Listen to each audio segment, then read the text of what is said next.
you want to help us in some generous way of giving your gifts, you can offset part of the carbon footprint from any product that you might produce.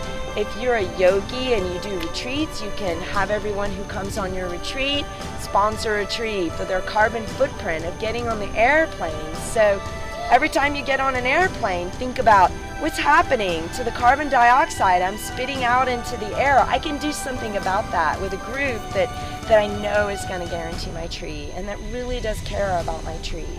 So it's easy. CommunityCarbonTrees.org. We want to hear from you because we do have a solution in the palm of our hands. We do. We need to find positive, real ways to act, and we want to be a place that you can trust and go to and know that you're doing something that is really going to live and be part of a solution.